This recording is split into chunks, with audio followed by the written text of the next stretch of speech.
The bases dropped on a rather chilly Friday morning here in Atlanta. Weather is just, I have no idea what's going on with the weather anymore. I don't understand it. It'll be 90 degrees, and then it'll turn into 55, and then it'll get to 80, and then it'll go to 60, and then I'm just sick. So we'll see how this goes. We'll see if it stays for any period of time, or we'll see if it goes back to the 100-degree temperatures that we've been used to lately. It's going to be a busy weekend, and it's going to be a busy weekend here in the SDH footprint. Oglethorpe University is in town for a couple of matches tonight and on Sunday, 7 o'clock tonight, 1 o'clock Sunday, over in Brookhaven. If you want to come out and join us, I believe admission is minimal, and it's a donation for the program. And if you can't, you can watch on GoPetrels.com with myself and our friend Jessica Sharman on the call. Saturday, there's a rather large match at Mercedes-Benz Stadium between Atlanta United and the San Jose Earthquakes. We'll be talking a lot about that. There's a lot of other matches around the league to talk about as well, though, because we're into the business end of the season. We're into the playoff positioning, playoff race, trying to get into the playoffs, teams trying to keep their season alive, players playing for jobs, managers coaching for jobs, all kinds of things happening. And there's some really intriguing matches this weekend. There's a few that we might breeze through as we go through the MLS preview, but there's some big ones that we'll get into as well in some detail. One that might be a quick drive-by is Vancouver and Columbus to kick us off. Saturday at 5 o'clock. If you want to get into this one, go for it. I don't know why. Columbus has been much better as of late. 1 loss in their last 9. Vancouver have 3 wins and 2 draws against Columbus over the last 5 years. I think the Crew will break that streak. Vancouver plus 220, according to our Juicebox purveyors, courtesy of our friends at Bet365. Columbus is at plus 110, the draw plus 260. Yeah, it sounds about right. Vancouver's a big home underdog, but I think they should be. I think Columbus gets the win. Another one that we'll go a little quicker through, but Chicago still has some hopes when it comes to the playoffs. They've got a very manageable schedule in their final games. It starts in Cincinnati, Saturday night at 7 o'clock. Cincy, they've lost their last 7 at home. They've conceded at least 2 goals in their last 10 at home. That's not good. However, Cincinnati did beat Chicago earlier this year 2-1 in Bridgeview, and the Fire have not exactly been on fire on the road. 1 win this season. They're 1-10-4, and only 1 win in their last 27 matches on the road. That's really bad. Really, really bad. Can they flip that in Cincinnati? They should. Do they? I think so. Yeah, there's a lot of assurity behind that voice. Maybe. See, you've ended your last 4 sentences with an upstroke and a question mark. Yee. 5. Yeah, that's post game. It might be. It might be for Veljko Paunovic. We'll see. What do the Juicebox purveyors think about it? FC Cincinnati plus 333. Chicago minus 134 in your draw plus 280. That's a lot of hope, a lot of positivity when it comes to the Fire. I don't know. I might find a stinky juice box to throw on Cincinnati just because I don't trust Chicago on the road at all. Now we get into a little bit of nitty-gritty here. New England hosting Real Salt Lake. It's a 7:30 kick on Saturday. The Revs, 4 draws and 1 win in their last 6. RSL, last 2 times at Gillette Stadium, they lost 4-0. RSL's 3-9-3 on the road this season. New England, they're only 7-5-3 at home this season. It feels a little like a toss-up, but you've got a lot of pressure on the New England side. Chicago has a winnable game. They should take care of business in Cincinnati. Do they? It's a whole other question. But if they do, they are even with New England on points. Montreal can go even with New England on points, although they have a far more difficult challenge. Orlando can pull to within 1 point of New England on points if they lose this. The Red Bulls' win on Wednesday in Portland gave them just a little bit of separation between 6th and 7th. There's going to be a lot of pressure on the Revs. Real Salt Lake, they're not immune to the pressure either. They're only 3 points into the playoffs, even though they're in a 4th-place spot. Every point matters in the West. I think RSL can go and get a point on the road at least. I don't know if they can get a full 3, but I think they can find a point. What are the Juice Box folks thinking? You remember that last set of numbers that I gave? Yes. With Chicago and FC Cincinnati? Yes. The same thing. The Revs, minus 134, taking the role of the Chicago Fire in this match. Draw plus 280. Real Salt Lake to win plus 333. That sounds about right. I mean, I'm kind of leaning draw on it, to be honest. Gwen's thinking draw as well, if you can hear it in the background. She's pretty animated about the draw. She's setting up the juice boxes for the weekend. She is. She's lining them up and making sure they're in the right order. Let's see what she thinks about Houston and Orlando. The Dynamo have had a clean sheet over Orlando in each of the last 3 years. Orlando has not won in their last 6 on the road. Neither team comes into this playing very well. Houston 1-4-1 in their last 6. Orlando 1-2-3 in their last 6. A draw's not good enough for Orlando. They have to win out to put pressure on New England and try to jump Montreal and Chicago.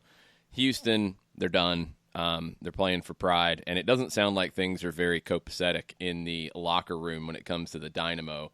Romel Kyoto came out and spoke to the media in Honduras in an interview and said that he wasn't getting enough support from his teammates. So, did the Dynamo deal with that drama? Are they just pretty much mailing it in? Can Orlando go and take care of business in a must-win game? There's a lot of questions on this one. Orlando should win. They should. They're the better team. They should. But their defense has fallen apart as of late, and that's been their strong suit this season. Houston can hurt them. Houston can score goals. I just don't know if they're really all that excited about playing this match. I don't know what to go with on this one. What are the folks thinking? What are the experts thinking? Even money on the Dynamo, plus 100. That's a draw, surprising. Plus 250. Orlando City, plus 275. Yeah, it feels about right. It's not a big enough number to be like, ooh. I don't trust anything in that one, so we're going to run away from it. Another one to run away from, Sporting Kansas City hosting Colorado, 8:30 on Saturday night. Kansas City still has a slim chance, although they're 7 points out of a playoff spot now. That demolition job in Carson is going to end their season. Colorado losing narrowly in Toronto, that's going to end their season. If you're really needing some juice box action, Kansas City have lost only twice to Colorado in their last 19 matches. That's a wild one. That's one of those numbers that jumps out at you a little bit. Kansas City have won their last 3 in a row at home. The Rapids have scored at least 2 in each of their last 4. Kansas City should win at home, but do we really care? Sporting, minus 200. Colorado, plus 475. And the draw option, plus 350. If you've got a really leaky juice box in the bottom of the crate, you might want to throw it on Colorado. I don't know why. It just feels like maybe Colorado can go and pull something, although 2 times in their last 19, that's not a lot to be excited about. All right, we get into the evening matches on the West Coast, and they're both interesting. LA Galaxy hosting Montreal. Well, the Impact have lost their last 7 on the road, and they've conceded at least 2 goals in each of them. We know the Galaxy can score some goals. They've scored at least 2 in their last 4 at home. Well, they've also conceded at least 2 goals in 10 of their last 11 anywhere. In the last 5 years, Montreal only has one win over the Galaxy. I don't think they get another one here. I think this is the game that completely ends Montreal's playoff hopes and gives the Galaxy a route to maybe hosting a first-round playoff match, which is kind of crazy. Well, so is the West. Galaxy, minus 163. Draw option is plus 300. Montreal, plus 400. Yeah, those numbers feel completely accurate. I think the Galaxy win like 4-2 and something kind of dumb. LAFC over Toronto. They're hosting them at Bank of California Stadium. Do they beat them? Well, LAFC haven't won in their last 4 times out. Toronto haven't lost in their last 7 times out. Toronto right now is in the 4th spot in the East. They have a very difficult one here. They're 4-6-5 on the road this season. That's not too bad. LAFC 11-1-2 at home. Their only loss at home was to Minnesota. I think LAFC gets the win here, but I am not convinced. Therefore, LAFC minus 250 to win. Your draw option plus 400. Toronto FC to win listed at plus 550. I think it would be a worthy attempt to throw a mixed berry on the draw and one of those aloe juice boxes that everybody wants to talk about these days, throw that on a Toronto win. It's possible because LAFC has not looked great in a while, and Toronto's got a lot to play for. So it's possible. I think it's worth a shot. And I could see this game getting really goofy with Josie Altidor's antics, with Richie Larea's Greg Louganis impressions, with all kinds of chaos that could come up in this one. I could see it getting weird. So throw a little something on a draw, throw a little something on a Toronto win just to see if you get lucky, but don't put a good juice box on it. You don't want to do that. You don't want to potentially waste that. Let's move on to the Sunday matches. Portland and Minnesota at Providence Park. Some weird stuff going on with this one. Portland have lost 4 of their last 6 at home. Back-to-back shutout losses at home. Minnesota, 1 win in their last 6 on the road. But in all competitions, Minnesota has won 3 in a row over the Timbers. Now, all of those were in the state of Minnesota. Portland has won both meetings that these teams have had at Providence Park. Portland is a mess at the moment. Minnesota, well, they're in 3rd place in the West. They're in a pretty good spot to host a playoff game. RSL has to go across the country. It's going to be difficult for them behind them to catch, but LA Galaxy have a winnable game at home. Minnesota will know what happened to the 3 teams behind them in the Western Conference table by the time they kick off. Dallas is in 7th. Dallas could get to within a point. Seattle's 2 points ahead. They'll play later on Sunday. It feels like a really important game for Minnesota to get a result. They're 5-9-1 on the road this season. Portland 7-5-2 at home. That's just not good enough for a team of Portland's caliber. I'm thinking draw. Portland minus 110. Draw plus 250. Minnesota United plus 300. Yeah, those are accurate. I'm thinking draw on this one. I think Minnesota does enough to get a point, and I think Portland needs more than that. I don't know if they can find it right now. They have not looked good as of late. Next one, 6 o'clock on Sunday. Dallas hosting New York City FC. Dallas, they've won 3 in a row at home. NYC, they've won 3 of their last 5 on the road, 6 of their last 7 overall. They've had a lot of home games as of late. They've also seen a lot of goals scored in their last 13 matches. In 11 of those, 3 or more goals have been scored. NYC defensively not exactly lighting it up, but they have been finding a lot of goals. Dallas bounced back after a horrible loss to Chicago, 4-0. 4 first-half goals conceded. They bounced back with a scoreless draw in Seattle, and it's a good point for them. They are in the final playoff spot right now. Can they get a result that would really help Atlanta out? It's possible. I think 3 points is a big ask for Dallas, but can they get one? It's possible. It is. What do the Juice Box folks think? About that 1 point plus 260. Yeah. FC Dallas plus 120. NYCFC plus 200. Nothing on the minus side in this one. That feels about right. This is a tough one. Dallas has been inconsistent this year. However, 9-1-5 at home. That's the number that jumps out at you here. The other one is New York City, 6-4-4 on the road. That's one of the best road records in the league. So this is going to be a very intriguing matchup. NYC's has some injury issues. Maxi Morales could be back for up to 60 minutes in this one, it sounds like.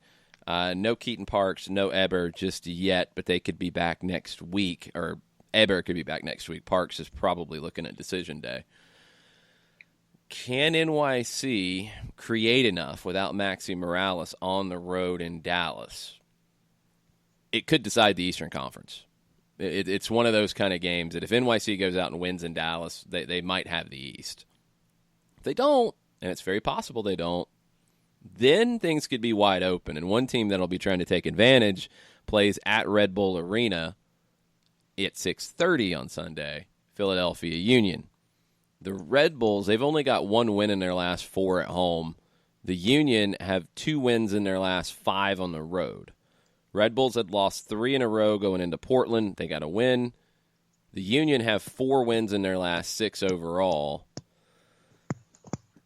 It feels like every game has been a statement game for Philadelphia. This is the first one of those on the road in a little while. They're 5-6-3 on the road overall.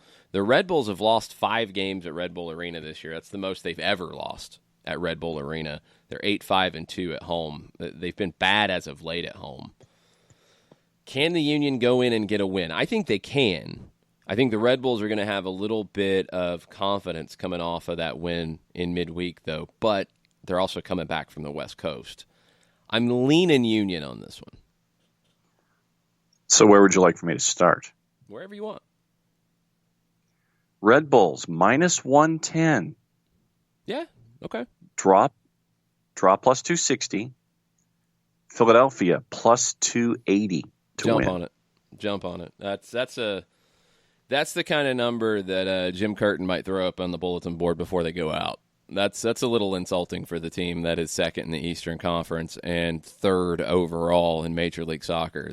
That's a big number going on the road to the Red Bulls. I think people still see the Red Bulls as the Red Bulls in previous years, and they just haven't looked like that team this year.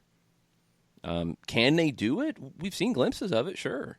But it's been way too inconsistent from Chris Armas's crew. Philadelphia has been pretty consistent, and they've been pretty good on the road. So I'm leaning Union. I am. I think they can get the win here. The last game's a really strange one when you dig into the numbers. DC and Seattle.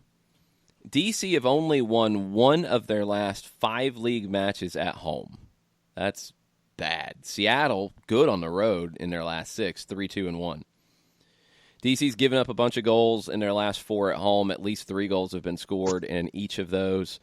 Seattle have won the last 6 league matches against DC. 6 in a row over DC. The last win for DC over Seattle in league play was 2011. Can they find one here? DC is in 5th place. They're even on points with Toronto. Now, every game across the league will have been played. The Red Bulls Philadelphia game will be finishing up by the time this kicks off. Dallas and NYC would have just finished up by the time this kicks off. So DC will know pretty much where they stand. If the Red Bulls win and DC doesn't, the Red Bulls can jump them, and DC then falls into a 6th spot if they lose. They'll know what Toronto did the night before, who they're even with on points, and right now that's the 4-5. That is the line to see who hosts a knockout round game.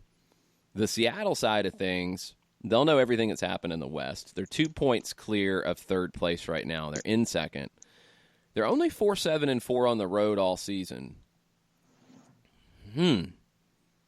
DC has been bad for a stretch, but they've got a couple of wins on the road that were really impressive. Can they continue that form at home in not a must-win game, but a really like-to-win game? They haven't given up a goal in 3 matches. Last goals they gave up was the loss 3-1 to Philadelphia. I don't really trust either one of these teams. That's the problem here. So we'll start in the middle and go draw plus 240. DC plus 150 to win. Seattle plus 170. Absolute no minuses toss-up here at all. Yep. Yeah, absolute toss-up. It feels like a flip-a-coin kind of match on your decision here. On paper, I think Seattle's the better team. Not by much. DC, have they rallied the troops after a 3-match losing streak? They went to Montreal, won 3-0. They went to Portland and won 1-0. Is this the rally for Ben Olsen's group? It could be. It really could be. Seattle's coming off of I'd say disappointing scoreless draw at home against Dallas in the midweek. DC didn't play midweek. They'll be rested. Seattle's got to come across the country.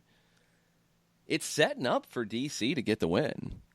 But they've got to take care of business, and they've not been that convincing as of late in doing that. That's the problem. Their last game at home, they lost to the Red Bulls. DC should win. They should. It's all set up for them to win. If they don't, they might have some problems, and they might be done when it comes to being a team that could pull an upset in the postseason. You know what I mean? It could be one of those that breaks the spirit kind of loss if they lose this one to Seattle. Yeah, no doubt. All right. So let us know what you think about the matches this weekend. Let us know if there's any that jump out to you that you would put a flavored juice box of some sort on. And what flavor would it be? Yes, let us know your preferred flavor. I think you understand the parlance at this point. Ones that you're not so sure on are the flavors that you don't really like that much. It's kind of how it goes. So what was the aloe one that I really didn't like that I would throw on? Oh, what was it, like aloe? I think it was Colorado and in Kansas City. And Toronto and LA. Those were the two that I kind of liked the numbers on, and maybe there's something you can find. Yeah, the Sporting minus 200, Colorado plus 475, and LAFC, the draw at 400, and Toronto FC at plus 550. Yeah. Those are the three that I think you take a mixed berry, a berry delight, and an aloe, and take your pick and throw them on those three. Those are the ones that are long shots that maybe. Oh, but what about the Union at plus 280? That's not as much of a long shot, though. I mean, for me, I think the long shot's got to be at least 350 and up. I mean, the Union winning at Red Bull Arena, that just feels like it could be a solid play. So that's your favoritist juice box in the fall pack? The favorite ones you put on closer ones. That's 280 Philadelphia at Red Bull Arena. That's going to be like a strawberry grape or something. You know, one of those Nick combos. Is saying cherry. It's one of the combos that you'd almost rather just have the one flavor and not both. Like cran grape or whatever, apple. Cran grape's just bad. I don't like cran grape. Some people do. I don't. I don't like the cran grape, so I'm not even throwing that. That would go into my long shot pack. So I'll go with like a grape strawberry type of thing or something like that. But Let us know what you're thinking. Let us know what you're thinking about these matches around the league. There's some really interesting ones. LAFC Toronto feels like one where we're going to learn something. Revs and RSL feels like it could be a desperate one, could be fun. Red Bulls in Philadelphia, we're definitely going to learn something out of that one. And Dallas, NYC, we're going to learn a lot. DC and Seattle, I think we're going to learn a lot. Portland, backs against the wall with Minnesota coming to town. So the Sunday matches are all intriguing, and there's some good ones on Saturday night too. We'll get into Atlanta and San Jose and your questions and comments on Twitter right after this. Looking for future leaders we can trust and believe in? Look no further than the high school student athletes right here in Georgia. High school sports teach young people how to be effective leaders. It begins by making their grades and being on time for practice. It includes learning to listen, following directions, accepting responsibility, being a good role model. And it's about respect for officials, opponents, the rules, and each other. The result? It transcends sports. It gives us hope for the future. High school sports. There's so much more than just a game. This message presented by the Georgia High School Association and the Georgia Athletic Directors Association.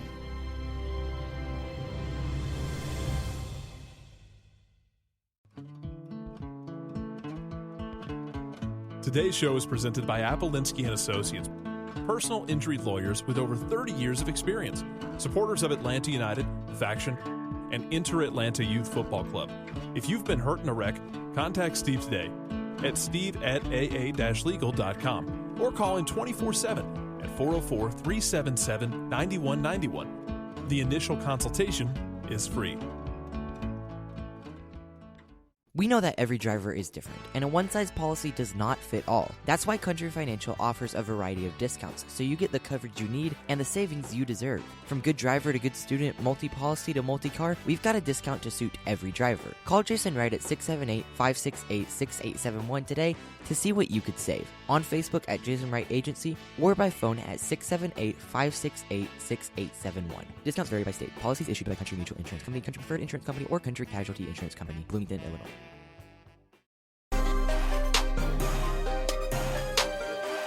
Welcome back. Soccer Down here, September 20th. Getting ready for a big weekend around Major League Soccer. What are the listeners saying on the Twitters? Well, apparently Daniel Price has gone full-blown Gene Wilder, Willy Wonka about your juice box choices, sir. Fair enough. What's he got to say? How dare you, sir? And that's in all caps. Okay. That is an unfollow for me, Jason Longshore. Wow. Cran grape is a gift from God, and you shall repent for your sins. Good day, sir. And I said good day. Oh, no. It's the cranberry part of it that I don't like. I've never been a fan of cranberry at all. Just never liked the flavor of cranberry. So I like grape. You add the cranberry to it, I don't like it. Tom Schreck with a personnel question after our discussion on SDH PM about the expansion draft last night. Wanting to know if Atlanta United needs to protect Emerson Hyndman. Not sure if his loan and the option to buy is exclusive to United or if that could transfer. Well, you're never going to know that. So that's the problem here. And that's what happens with picking expansion draft things. You don't know enough details to truly do it. This has come up before.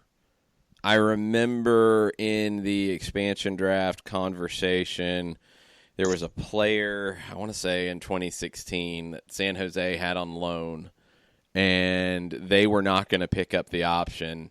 And it was like, oh, well, that would be obvious. Pick him and then pick up the option. That's a good pickup. And nobody touched him in the expansion draft because you don't know the details on these loans, and there's no way to know the details on these loans. So I'm almost wondering if he is even unprotected because of what you've already spent to bring him in. But if you want to play chicken on that and say, yeah, we're going to leave him unprotected because you're then going to have to negotiate whatever kind of transfer fee to get him permanently. We've already got our agreement, and we're in a good spot. If you want to go for it, yeah, have at it. I don't know. It's so hard to predict. That's why the expansion draft is not what it could be, because you just don't have all the information. It's too complicated. I don't think Emerson Hyndman ends up anywhere but Atlanta next season. That's the number one thing. And however that happens, whether he's unprotected and nobody touches him because they don't know the loan details, or they're going to have to pay a very high fee to transfer him over.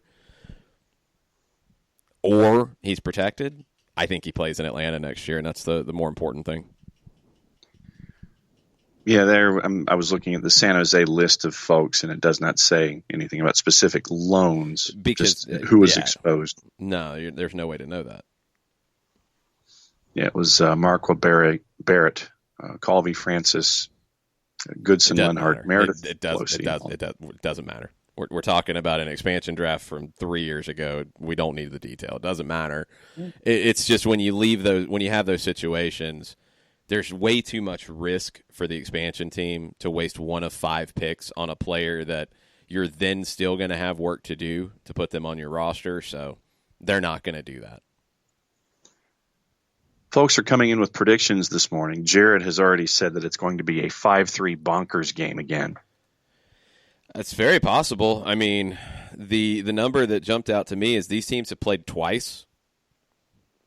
13 goals scored in the 2 previous meetings. Absolutely nuts. But we have people actually on the underside of that sitting there saying 2-1. ATL UTD fan says 2-1 Atlanta United. Joseph and Tito with the goals. And then Daniel Price says 2-1 also. Joseph gets a brace. Daniel says the way that Almeida makes the Quakes play is going to be tricky, but we pull it forward and get an early 2-goal lead. Wando picks one up late when we have a lapse in defending. I don't think it goes that way. I could see that scoreline happening, but San Jose feels like a team that runs very hot and cold. I could see Atlanta scoring 2 goals quickly. But if Atlanta gets those 2 goals early, I wonder how much San Jose still has in the tank after what they've had on the road here lately, which has been bad. So, do they have the fight back to even pull one back, or do they give up more? I think it's going to be higher scoring than that. I really do, and I think a lot of that's down to the way San Jose plays. Nathan Pugh says, the enemy of my enemy is my quote-unquote friend. Go Red Bulls. Yeah, I mean, there's nothing wrong with that. That would help Atlanta. If Philadelphia loses there, then that's one of the things that has to happen for Atlanta to have an opportunity to finish first in the East. You're going to have to hope that Philadelphia has some losses and NYC has some losses. So you're going to be pulling for some teams that are playing them, and sometimes those are teams that you might not be all that fond of. But you need some help. That's where Atlanta is at this point. So if Red Bulls get a win over Philadelphia and Atlanta beats San Jose, then Atlanta's on 54 and 2 points ahead of the Union.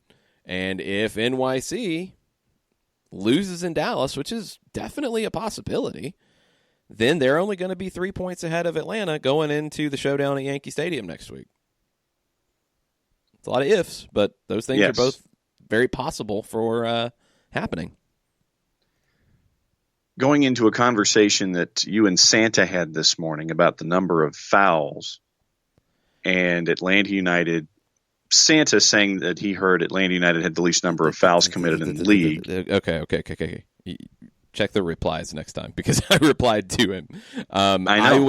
I was going through it. Okay. Well, I was wrong in something I said on the broadcast because I had not updated my standings in the leagues yet with cards. Atlanta was higher up in cards and discipline with yellows and reds.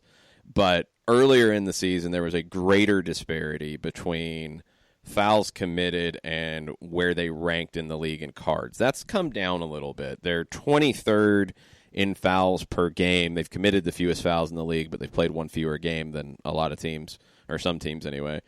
They are 18th in cards per game, both yellow and red. So that's come a little bit more in line. There was a run there for a while, though, where Atlanta was in the top 10 in cards, and it's like they're in the bottom in fouls, but they're in the top 10 in cards. That doesn't make any sense. No. But in the conversation that you were having with Santa, Alex had a question. He said, with Pro in charge instead of MLS, can you go to Pro and present evidence that gets back to the on-field refs, or is there any other kind of remedy? Well, there's not a remedy. I mean, we always get into this stuff when it comes to referees. I mean, look, the more you complain, you're probably going to get fewer calls. It's just kind of a human reaction. There's nothing to come back and say, this is 100% wrong, because we're talking about judgment calls. I think the bigger issue is, I think it's a question that came up last night about kind of reputation. And the sad thing is, it feels like Leandro Gonzalez-Perez and Franco Escobar have gotten a reputation in the league that is not really fair. I mean, LGP picks up I thought it was a quick trigger yellow in the match in Cincinnati, and he was not, the offending party was not given a card for putting his foot in a spot that his foot should not have been in and leaving a mark on LGP's abdomen. That should not be happening. And that's as much of the frustrating issue as Atlanta picking up cards, period, is that the disparity between the way cards are picked up. Franco Escobar, he earned the yellow card for dissent in the match in Cincinnati. He was too much showing up the referee. You're going to get a yellow card for that almost every time. However, the foul that was called was awful, but you can't react that way. This is the second time we've seen Franco Escobar react in a very big way to a call. That's something that he has to be careful about, because that reputation, that's what will lead to some quick yellows. That's what will lead to some that he doesn't get his money's worth on the dissent, and he gets a yellow for whatever. Those are the issues that I have when you look back at some of those. Like the yellow card to Escobar in Seattle, I think was still one of the worst cards that I've seen all season. That's what's frustrating. I think complaining about it at this point, I mean, if you present evidence, what evidence can you present? Because it's judgment calls. That's the problem, is that you can present a video as much as you want. You can say, well, I think this is wrong. But if it's a judgment call, what can you really do?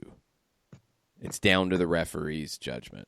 If it's a situation where, there is a yes or a no on it, and in these types of situations, you're probably talking about, did he touch him, did he not touch him, things like that, then okay, sure. But what's it really going to do? I think you almost run the risk of getting more of a reputation by complaining about it.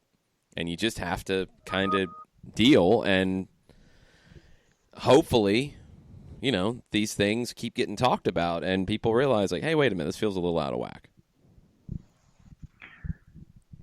Can you think of any other teams in recent memory that seem to get more cards than fouls based on reputation or whatever? Who else could be teams that were acted upon in this way from officials? I mean, I'm not thinking of any off the top of my head. We'll look right now at the league statistics on this. And generally, and it's not a direct correlation, but generally, if you commit more fouls, you're going to get more cards. That's a very reasonable way of looking at it. New York City, first in fouls, first in cards. Portland, next in fouls per game. They are fourth in cards. Let me go to cards per game. It'll give us a little bit more of a direct one-to-one. Let's get that. Cards, yellow. Okay. So Portland is second in fouls per game, third in yellows per game. LA Galaxy are actually a prime example of this. LA Galaxy, 11.8 fouls per game. That puts them at 14th in the league in fouls per match played. They are second in yellows per match played with 2.2. That's a little surprising. That doesn't seem to make any sense when you think about it.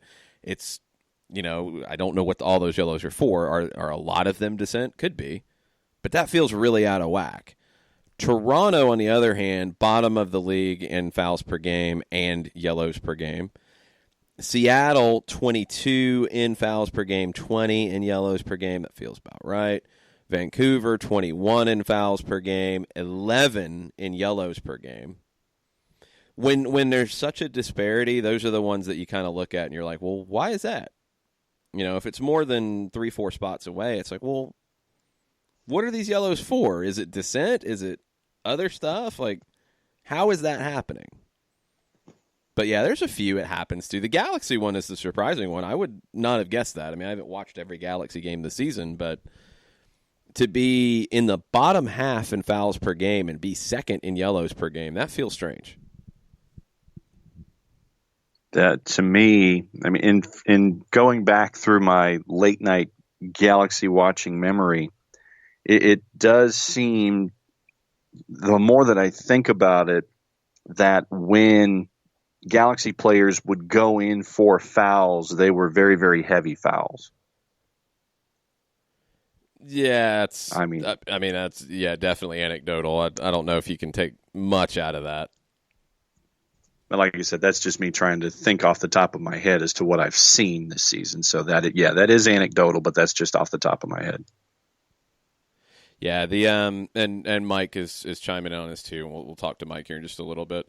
The who's, I'm pulling these from Who Scored, by the way, and Who Scored pulls it from Opta from match data. So the numbers, when you get into yellow card accumulation and those things, those are very hard to track, and the league keeps that separately. But the Who Scored numbers are coming from Opta, and that's where I'm, when I say fouls per game and yellow cards per game, that's where it's coming from. Michael Head with a programming question with the match on Univision. Is kickoff at 3:50? It is, I believe, 3:55. It is the extended Univision pregame show at 3:30. We're on the air at 3 o'clock, so we'll have an even more extended Five Stripes countdown, and then kickoff, I believe, is 3:55. And that goes into the discussion that we had a couple days ago about television and all that you can get in there when it comes to an advertising point of view. And this has been Univision's thing, where they sit there and they come on at the assumed time, and they'll do their 20 or 25 minutes, and then you have your kickoff. Yeah, that's one thing that's funny when everybody yells about MLS doing this, and I think kind of in turn trying to yell at ESPN and Fox for doing it. Well, Univision, this is what they do in general. This is what they do with Liga MX games as well. So this is how they operate. It's not just an MLS or English language thing. It draws people into the window for the game, for the broadcast, and they're able to sell more ads and probably sell a title sponsorship to their pregame coverage. And hey, that's part of the business. Mm-hmm. You're inside the game coverage itself. They don't list it as a pregame show. Daniel Price says, with all the matches this weekend, there's plenty to watch with a sick boss. I'll be partaking in all of these. Oh, yeah. I mean, there's a bunch. Like, my plan is, if it's a 3:55 kick, your final whistle should be just before 6. We'll be done probably at 7 on the full-time report. And then home by 8. All the usual stuff. Should be home about 8. We'll miss the kickoff of New England and RSL. Not really worried about Cincinnati, Chicago, although I do want to know if the Fire get a win there and stay alive. But your 8:30 games, I will want to see what Orlando does, because Dallas, always entertaining. That's on Sunday, John. Dallas and NYC is at 6 o'clock on Sunday. Okay. So I will be home for that one. Good for you. Yes. The late night games on Saturday will be a must-watch with the Galaxy in Montreal, LAFC Toronto. Then Sunday, Oglethorpe matches at 1 o'clock. First MLS match is 3:55. Should work out good perfect. Timing. Yeah. Should work out absolutely perfect for Portland, Minnesota. And then flipping back and forth between Dallas, NYC, and Red Bulls, Philadelphia, and then DC and Seattle. It is a good weekend to MLS. I'm looking forward to it.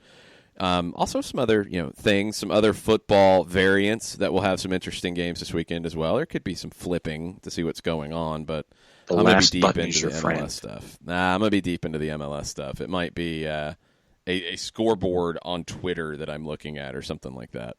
Let's take a break, come back, finish up hour number 1. We'll get a little bit deeper into Atlanta and San Jose and set the table for Mike Conti joining us at 10 o'clock. Hang out with us. We'll be right back. A ranger station. I'd like to report a bear hug. Okay. I put out my campfire and Smokey Bear hugged me. So you drowned the fire, you stirred it, drowned it again, and felt that it was cold? Uh-huh. Yep, he's just letting you know you did good. Bear hug from Smokey Bear. Status update. I'm gonna let you go now. There are many ways to start a fire, but one sure way to put it out. Learn how you can do your part at SmokeyBear.com. Sponsored by the U.S. Forest Service Ad Council and your state forester. As a business owner, you know that every year brings new challenges and opportunities. The success of your business demands expertise and focus. And Country Financial can help you keep that focus by helping ensure you have the right insurance protection in place to meet your goals. Jason Wright can help you create a customized insurance plan that has coverages designed just for your business. Give Jason a call at 678-568-6871 or reach him on Facebook at Jason Wright Agency. Coverages vary by state. Policies issued by Country Mutual Insurance Company, Bloomington, Illinois. This is what matters. This is beyond X's and O's. This is the difference mutual respect makes. This is what character looks like. This is what defines us in Georgia. This is sportsmanship. School sports. It's not the outcome that matters most, but the way the games are played. This message presented by the Georgia High School Association and the Georgia Athletic Directors Association.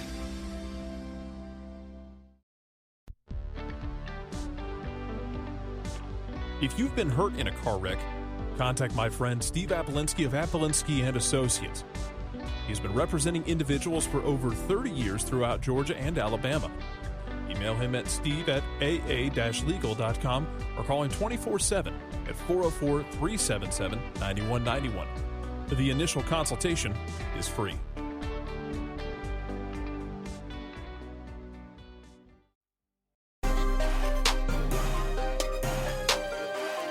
Welcome back. Final segment, hour number 1, SDH, September 20th. Getting set for Atlanta and San Jose tomorrow at the Benz. Last time the Quakes came to Atlanta, it was craziness on the 4th of July in 2017. Last time Atlanta went to San Jose, it was craziness, Five Stripes After Dark at Avaya Stadium. Mm-hmm. All the goals in these matches so far, 13-2. I don't think that changes tomorrow. I don't see a low-scoring one. I think it'll be a little silly. San Jose, they've lost 5 in a row on the road, and it's getting to be a little bit of desperate times for the Quakes when you look at the Western Conference. 3 or more goals scored in 7 of San Jose's last 8 on the road. 3 or more goals scored in 6 of Atlanta's last 7 at home. There's going to be goals, I think. When you look at the Quakes, I mean, you have to get into Matias Almeida and how he wants to play it. It's not as simple as people boil it down to about it's man-to-man all over the pitch. No, it's not quite that.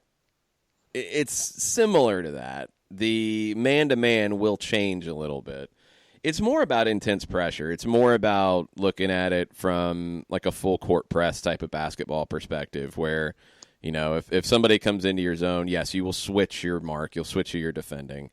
You generally, if you're watching the Quakes, you'll see that they leave an opposition center back unaccounted for. And usually they pick the one who's the worst on the ball. Well, that's not exactly easy with Atlanta. Miles Robinson can carry it forward. We've seen that happen plenty. We know what LGP can do. We know what Franco Escobar can do with the ball at their feet. That's going to present a challenge to San Jose that they don't see a ton of. Chris Wondolowski is a handful, and Atlanta has to know where he's at all times. He is a far better player than he gets credit for. He's got 14 goals this season. He's got 158 in his career in Major League Soccer. He's been in double digits in goals scored since 2010 every year, which is nuts. He can score from, outside the 18. He can combine with others. He can play the poacher role. Wando is relentless, and it's his work rate is what makes him one of the best strikers in MLS history. Joseph, on the other side, we know his work rate as well, and he can make life difficult for a San Jose defense that wants to get forward and play. The thing that makes San Jose really interesting to me is we've really defined them from how they defend. And usually when you define a team by their press or how they defend, they're not a possession team. It's not the case with the Quakes. They have 56% of the possession in their matches. That's number 1 in MLS. Atlanta's 54.5. They're 4th. Passing percentage. San Jose doesn't play a bunch of like speculative passes. They're 3rd in the league in passing percentage, 84.3. They have a lot of the ball. They take a bunch of shots, 18.2 shots per game. That's 2nd in the league, right behind LAFC. Those numbers are surprising when you dig into it, because when you talk about the Quakes, the first thing that gets said is how they press. Talk about how they play with the ball.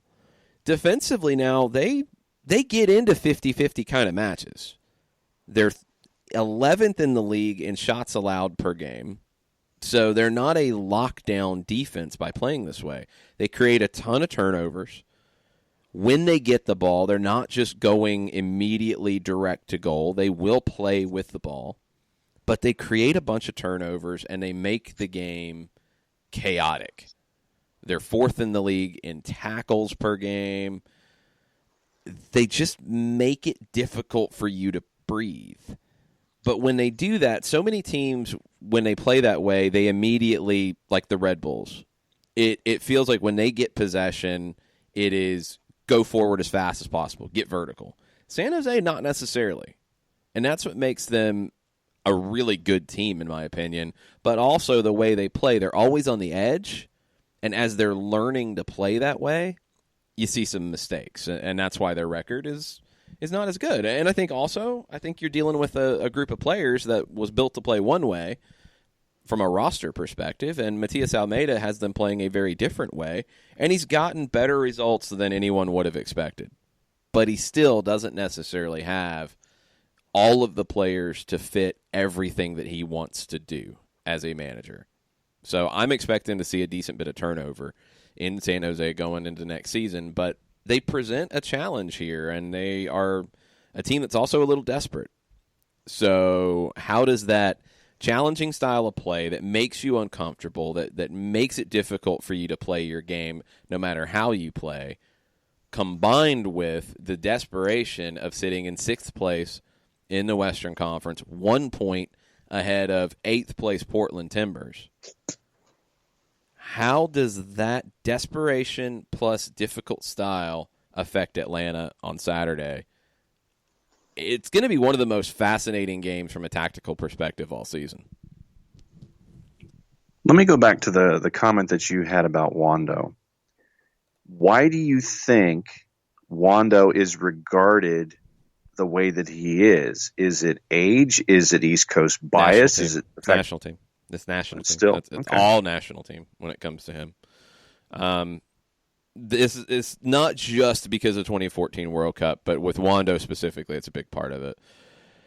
There's always been a bias against American players in Major League Soccer who are not national team starters on a regular basis. It feels like among the fan base, among American soccer, if you're an American player and you're not a national team player, well, then you're just not very good. And that's stupid.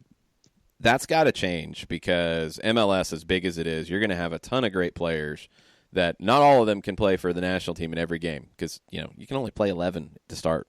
That's the last time I checked. You only get a few subs. You're going to have great players who don't get there. You're going to have players who just aren't quite good enough for the national team program, but are outstanding in MLS. And we've seen quite a few of those in recent years. It took Kyle Beckerman a long time to get his due with the national team. Chad Marshall never did. Chris Wondolowski, 35 caps in his national team career. For as many goals as he scored in MLS, you'd look at that and be like, well, how in the world did that happen? But you look at some of the players he's overlapped with. I mean, you're talking about Clint Dempsey. You're talking about Josie Altidore. Up top, there hasn't been as much room for Chris Wondolowski to play. And yes, he had a bad miss in a knockout game in the World Cup. That's going to jump to a lot of people's memory first, and it's not fair because it doesn't diminish the rest of his career, and he's been one of the greatest. The Colonel going after the hashtag Foul Friday. He says last time he saw Atlanta had the advantage if it gets to a fair play tiebreaker. I have not looked at the fair play tiebreakers because that's so far down the tiebreakers. I'll have to go back into that one. I have not dug that deep into the possible tiebreakers. Sorry, Colonel.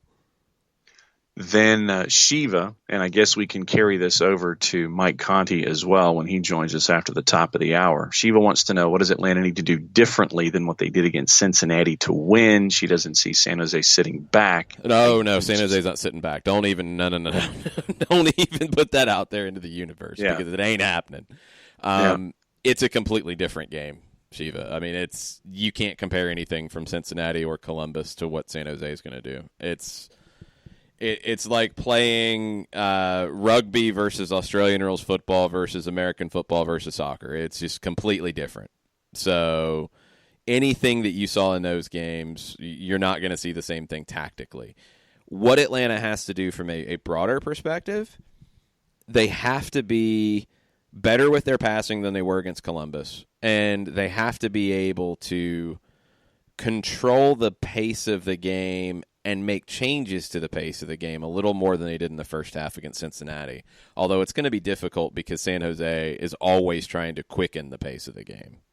So it's going to be a little difficult to do that.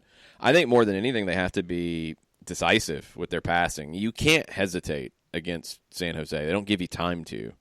So you have to know what you're doing before the ball comes to you. You have to know what your options are before you receive it. You have to be sharp in your first touch. All those things have to be there, or San Jose will punish you because they just make everything happen faster and in a more intense way than you're necessarily used to.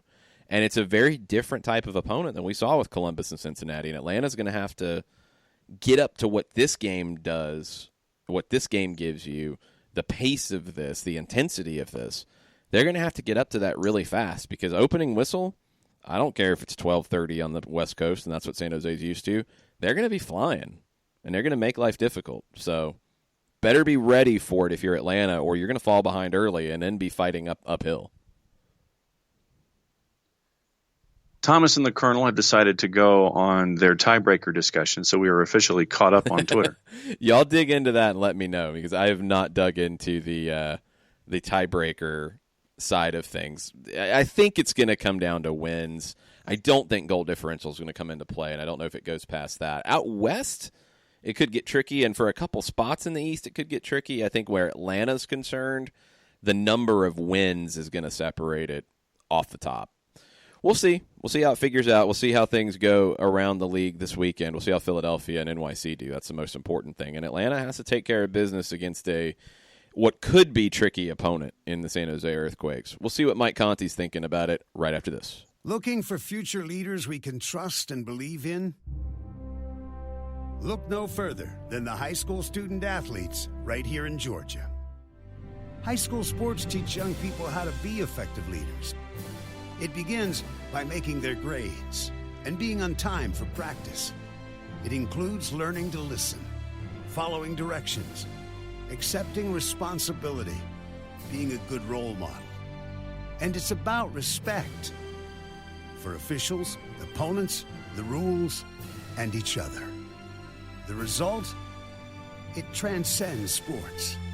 It gives us hope for the future. High school sports. There's so much more than just a game. This message presented by the Georgia High School Association and the Georgia Athletic Directors Association.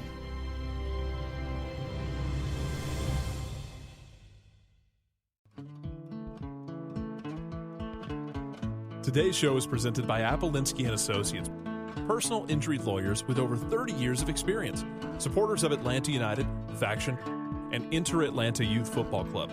If you've been hurt in a wreck, contact Steve today at steve@aa-legal.com or call in 24/7 at 404-377-9191. The initial consultation is free. We know that every driver is different, and a one-size policy does not fit all. That's why Country Financial offers a variety of discounts, so you get the coverage you need and the savings you deserve. From good driver to good student, multi-policy to multi-car, we've got a discount to suit every driver. Call Jason Wright at 678-568-6871 today to see what you could save. On Facebook at Jason Wright Agency or by phone at 678-568-6871. Discounts vary by state. Policies issued by Country Mutual Insurance Company, Country Preferred Insurance Company, or Country Casualty Insurance Company, Bloomington, Illinois. You're listening to Soccer Down Here daily on SDH Networks, a division of OSG Sports. Find us at Soccer Down Here on Facebook and Twitter. The time is now the top of the hour. Peep, y'all.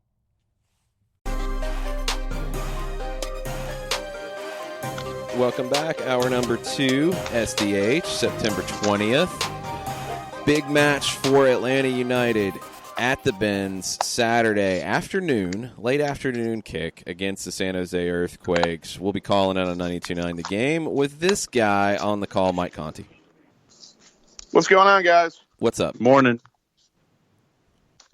Everybody's fired up about fouls and yellow cards. I think my misspoken statistic in the full-time report got everybody riled up.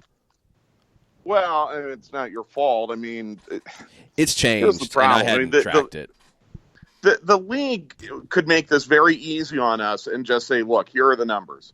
They don't do that. They'll put out discipline points at the end of the year, but, they don't give us numbers, and we could go back and look at box scores, but the problem is we don't know how many cards are getting rescinded by the disciplinary committee, so yeah. I don't know. I think what we can glean is that Atlanta United, we know for sure they've committed the fewest fouls in the league, the gross total. Yep. And if you look at a ratio of yellows per fouls, obviously it's going to be pretty high for Atlanta United.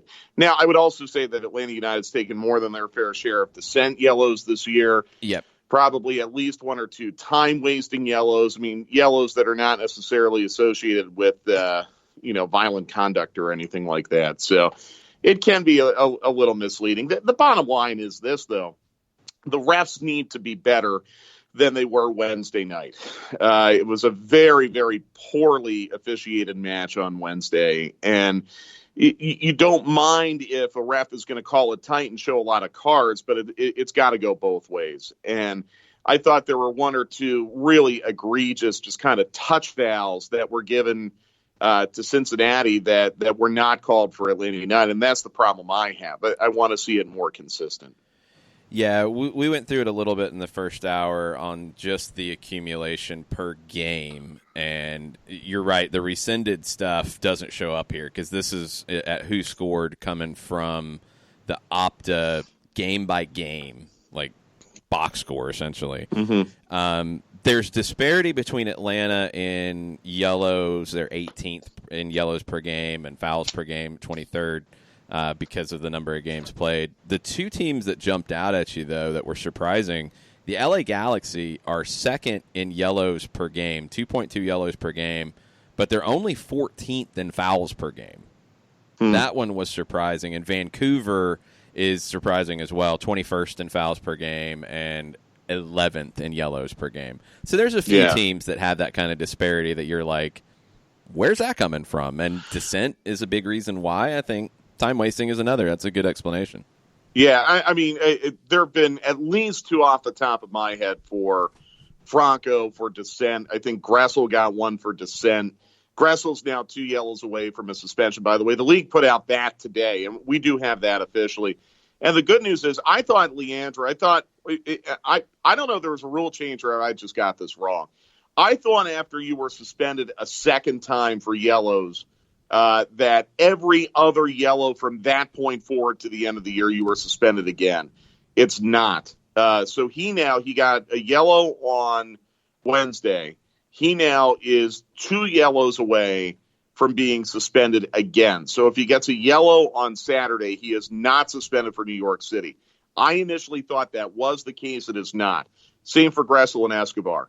Mo Adams and Eric Remedi are the only Atlanta United players on the yellow card tightrope for Wednesday. So if Mo Adams plays and is shown a yellow, or if Remedi is shown a yellow on Saturday, they would be suspended for Wednesday. But I think rather fortunately for Atlanta United, LGP is not on that list. as of right now. I think they did change it. I'm looking at the rules and regulations now. I think they changed the threshold. So it's 5 yellows, suspension, an additional 3, which gets you to 8 total, suspension, an additional 3, 11 total, suspension.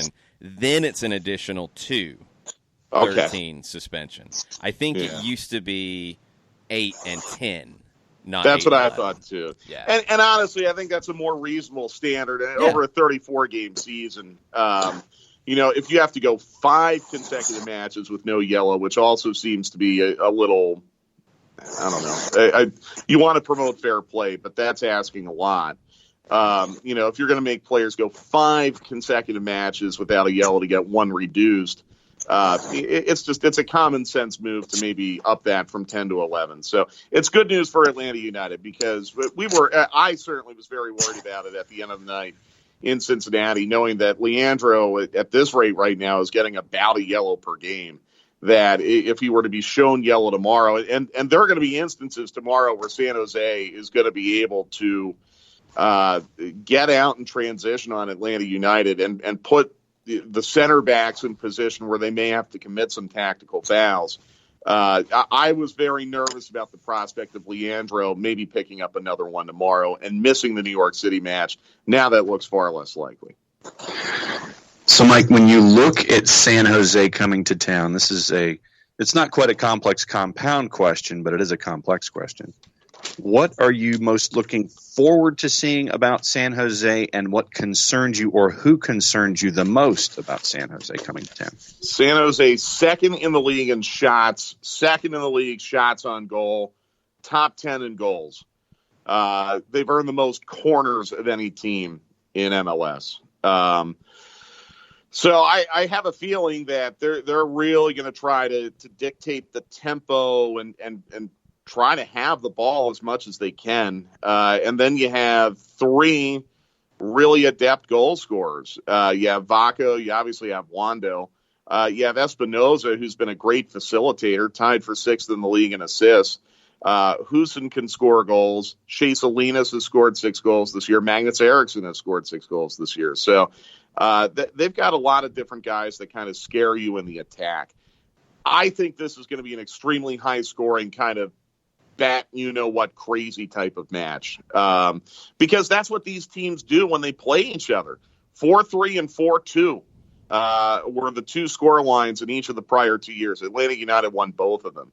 I just think it's going to be a wild, wild match. Vaco has taken more than 100 shots this year. That's on par with what Joseph has done. In fact, I think Vaco's one behind Joseph right now, 1 shot behind him in total number of shots this year. So it scares you when you've got a couple players in the attack that are really, really threatening. That was the reason why you never really felt concerned Wednesday in Cincinnati, even though Atlanta United had a little bit of a tough time getting going up there because Cincinnati was just so non-threatening in the attack. San Jose is going to be way more threatening.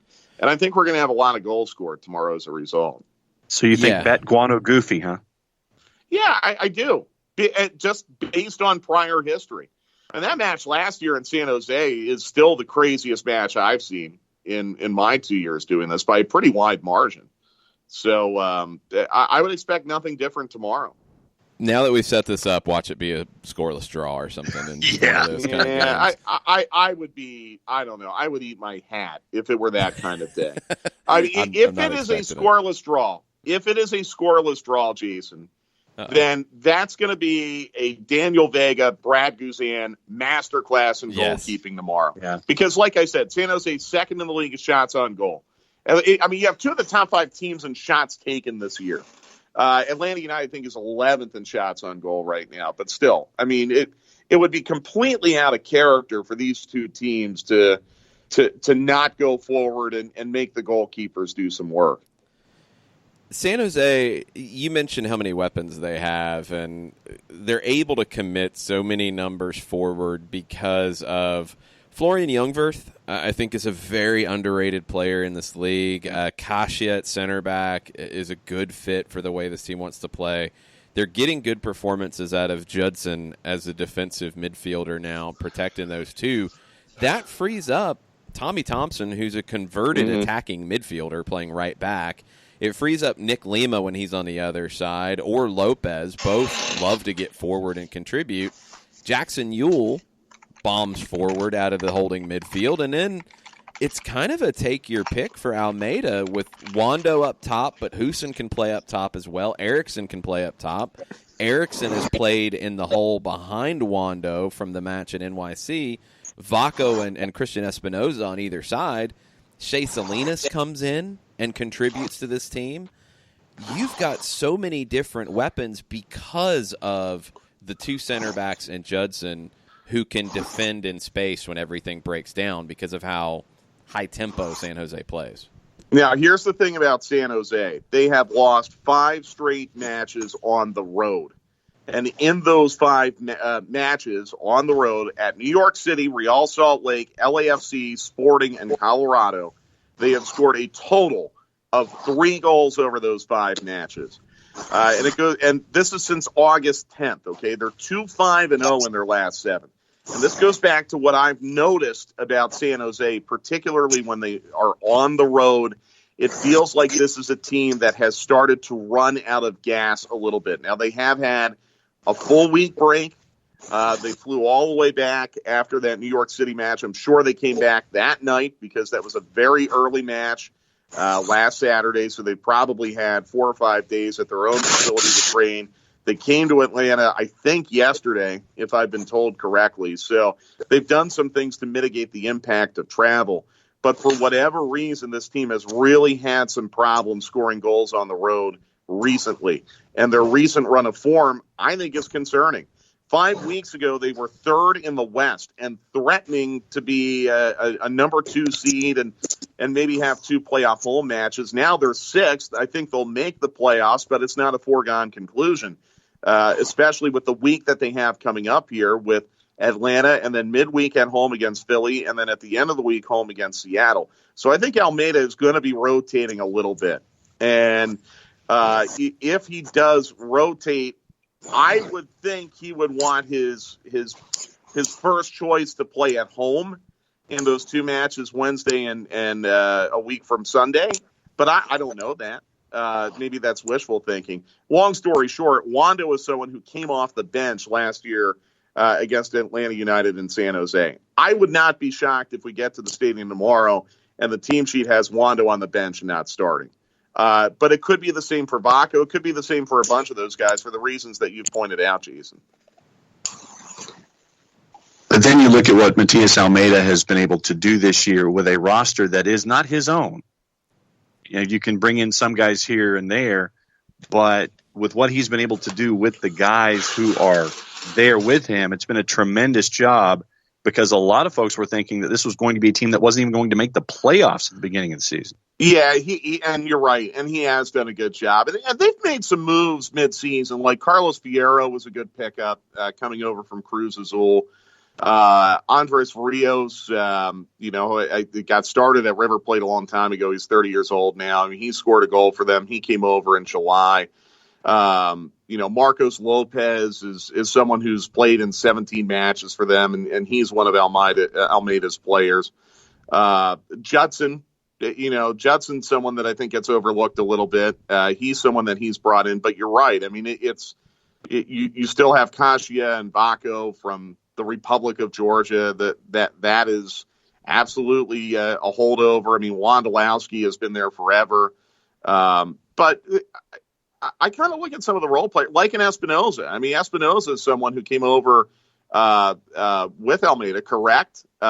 He played for Boca, and then, I guess he was with Villarreal last year.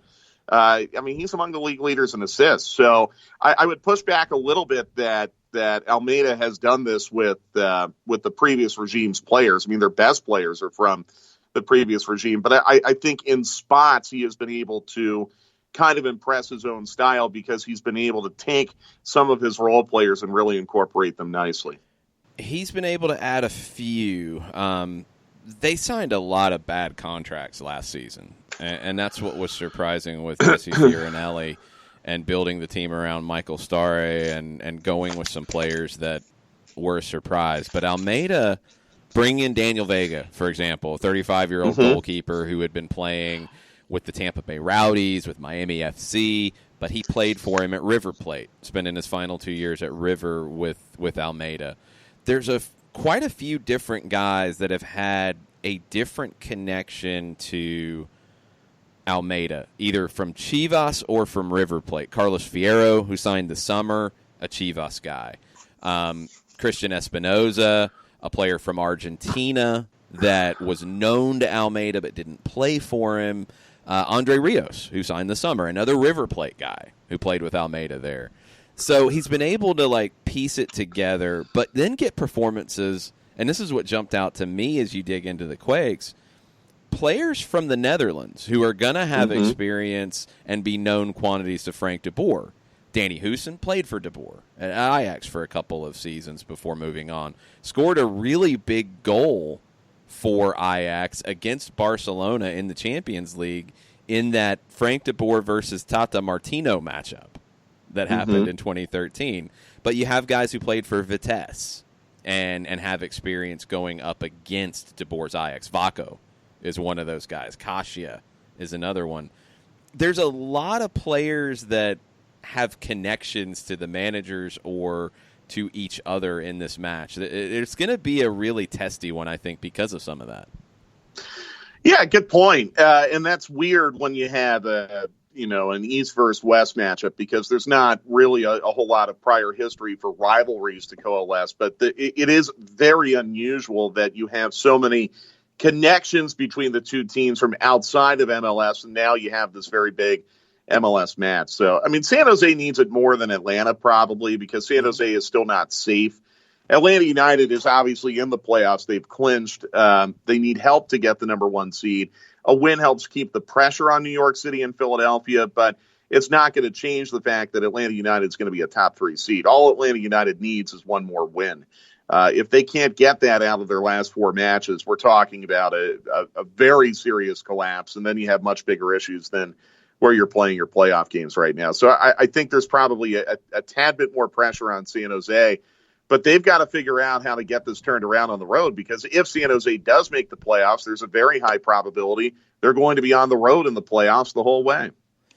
The West is so crazy. I could see that happening. I could see them getting into the top 4 as well. It's so nuts. I want to ask you about a couple of matches around the league this week as we wrap up. Yeah. Chicago, do they go to Cincinnati and get a win? They should. I was pleased with what I saw from Cincinnati. I wouldn't say I was impressed, but I was pleased. I thought that they showed a lot of fight. I think Cincinnati is going to be pretty good. They need 1 or 2 designated player level type players to kind of help the young core of that team get a little bit better. Chicago is just so unpredictable this year, aren't they?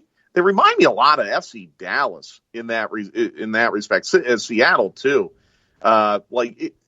Chicago go out and they'll beat Atlanta United 5-1, and then they'll turn around and lay an egg the next match, and then they'll get a really pretty win at home against Philadelphia, and they'll turn around and they'll have an unspeakably bad performance on the road.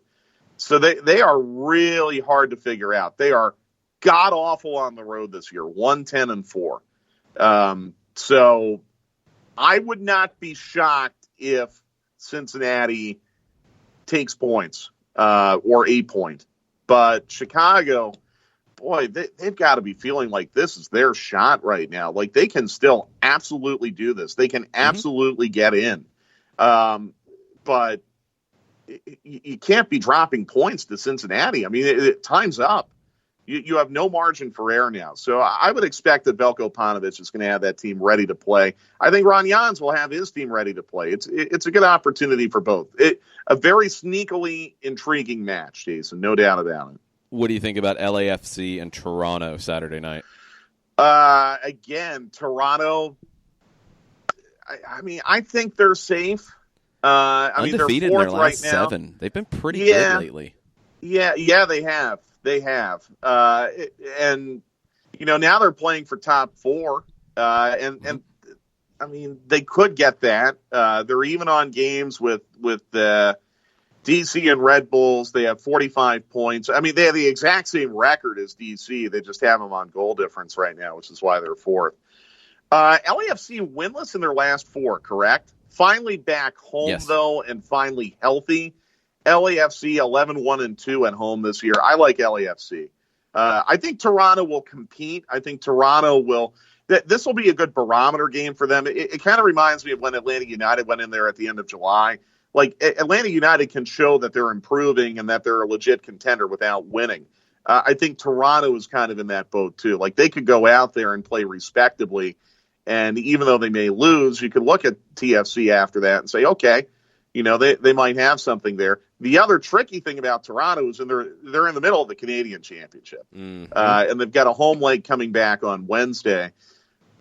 I don't think Vanny would rotate for this match. I don't think. I would hope he wouldn't. I don't know what their travel situation is and if they're chartering or not, but that is a tough ask. And, you know, Toronto is not yet in CONCACAF Champions League, and they're down 1-0 going into that home leg. So it'll be tricky to see how Toronto manages their selection tomorrow night. The two teams that Atlanta's watching intently on Sunday, NYC on the road in Dallas, Philadelphia on the road at Red Bull Arena. Who do you think is more likely to get 3 points on the road out of the two? New York City. Really? Yeah, I do. I went Philly here's the thing. Red Bull's coming off a really good, uplifting win Wednesday night on the road at Portland. Philly, I mean, I trust them, but I don't know. I mean, Jason, to be honest with you, I think both win. I really think both of them win. But I think New York City is more likely to, because they're way better than Dallas. To my eye test, having seen them both, New York City is way better than Dallas. Philadelphia is better than Red Bulls, but not by as much of a margin. So I trust New York City more tomorrow, but I think they both win. Fair enough. John, any final questions as we wrap up? Let's see. Postseason award nominees came out. MLS award ballots came out. Very extensive list, by the way. No stone unturned on those lists. I was very impressed. Defender of the Year nominees, the two that were nominated from Atlanta were Franco Escobar and Miles Robinson. Yeah. No LGP. Yeah. I mean, obviously, Miles, that's an easy one. I frankly don't agree with it. I don't agree with Franco over LGP. It's no slight on Franco. I'm not demeaning him at all. I just think LGP's been better. I think he's been clearly better than Escobar. Escobar has also missed a ton of matches this year comparatively. I thought that really stood out to me. I mean, Escobar's played in 22, Leandro in 27. I guess that's not quite as much of a disparity as what it feels like. I just think Franco is not quite having the same type of year that he was having last year. I think, honestly, guys, neither Leandro nor Franco would be a finalist for this award. Can we agree on that?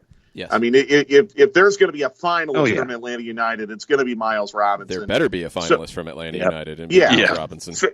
So ultimately, I mean, this is probably going to be a moot point anyway. I don't think Franco would be a finalist, nor would Leandro. That did surprise me a little bit, I will admit.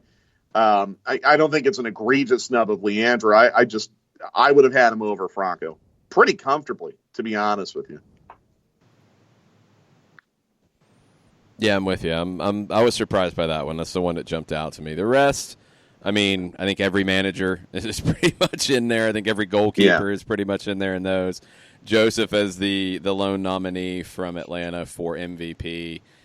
No problem with that. Yeah, I think it's Vela, Zlatan, and Joseph who are your three MVP finalists. I don't see anybody else really getting into that race. I think we're going to have a surprise finalist from Atlanta United for one of these awards. I don't know if it's going to be Frank for Manager of the Year. It could be Brad for Goalkeeper of the Year.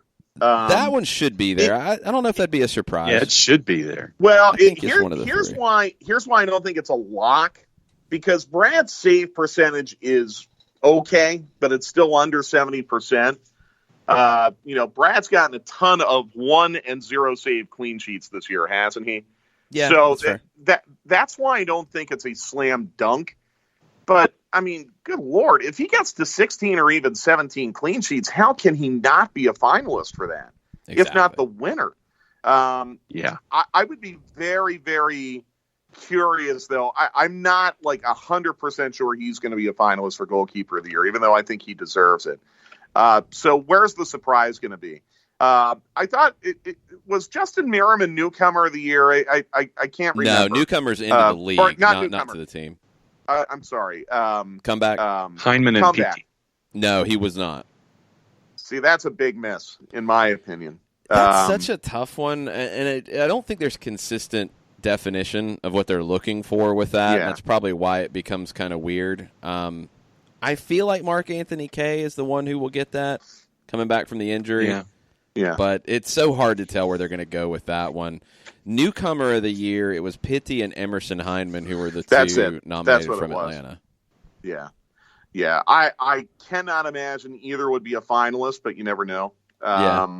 So, yeah, I mean, look, you're always going to have debate. There was certainly debate when Miles Robinson was not on Atlanta United's list of All-Star Game finalists. I still think that was a big miss. Yes. But I think he will be in the 3 or 5, whatever it is, finalists for Defender of the Year. And it's absolutely justified. I hope he gets consideration to win that award because he's been really, really good and had a good bounce-back game. He was not bad against Columbus. He had the own goal, but he wasn't bad. But he had that steady, solid, mostly mistake-free Miles Robinson type of game that we've almost taken for granted now Wednesday night in Cincinnati. And he's going to be vital. The 3 center backs are going to be absolutely vital coming up on Saturday against the San Jose team. So Miles still will have plenty of opportunities to make a case for himself over the next 2.5 weeks. Yeah, you're going to see a lot of 3v3 types of situations in this game both ways. It's going to get hectic and wild on Saturday. We're on the air at 3 o'clock, correct? Yes, 3 o'clock for the Five Stripes Countdown. 3:55 is the kickoff, and we'll be on 92.9 The Game, radio.com, the Atlanta United app, and Sirius XM channel 157. You have every different possible way to listen to English language commentary from Atlanta on this match. You can take whichever option you want. That is a good point. And with respect to our friends at Univision, if you have a DVR and you're streaming our audio, I'll try to give you a few early time checks tomorrow so you can sync us up. All right, Mike, I will see you tomorrow at the Benz. Okie doke, guys. Take care. Appreciate it. We're going to take a quick break. We're going to get Doug Robertson on the line. He is observing some training happening at the Children's Healthcare of Atlanta training ground. We'll pull Doug away and have a quick chat with him right after this. A ranger station. I'd like to report a bear hug. Okay. I put out my campfire and Smokey Bear hugged me. So you drowned the fire, you stirred it, drowned it again, and felt that it was cold? Uh-huh. Yeah, but he's just letting you know you did good. Bear hug from Smokey Bear. Status update. I'm gonna let you go now. There are many ways to start a fire, but one sure way to put it out. Learn how you can do your part at SmokeyBear.com. Sponsored by the U.S. Forest Service Ad Council and your state forester. As a business owner, you know that every year brings new challenges and opportunities. The success of your business demands expertise and focus. And Country Financial can help you keep that focus by helping ensure you have the right insurance protection in place to meet your goals. Jason Wright can help you create a customized insurance plan that has coverages designed just for your business. Give Jason a call at 678-568-6871 or reach him on Facebook at Jason Wright Agency. Coverages vary by state. Policies issued by Country Mutual Insurance Company, Bloomington, Illinois. This is what matters. This is beyond X's and O's. This is the difference mutual respect makes. This is what character looks like. This is what defines us in Georgia. This is sportsmanship. School sports. It's not the outcome that matters most, but the way the games are played. This message presented by the Georgia High School Association and the Georgia Athletic Directors Association.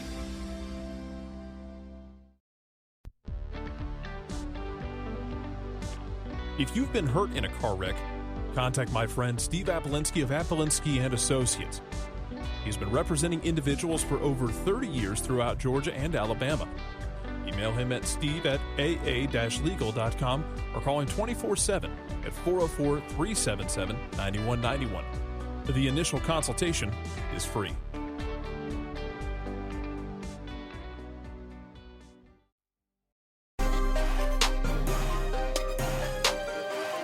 Welcome back. Soccer Down here. Getting ready for Atlanta and San Jose. Joined on the line now by Doug Robertson from the Atlanta Journal-Constitution. What's up, Doug? Not a whole lot. How are y'all?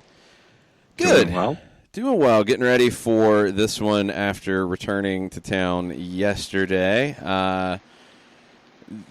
Just to let you know, everything good after the White Castle trip from Wednesday night. Everything good. No concerns. I was worried about you. I know. You were very worried. What did you have? I appreciate it. I had White Castle. It's White Castle. Which I one? had White Castle. I didn't have some crazy White Castle. I had White Castle.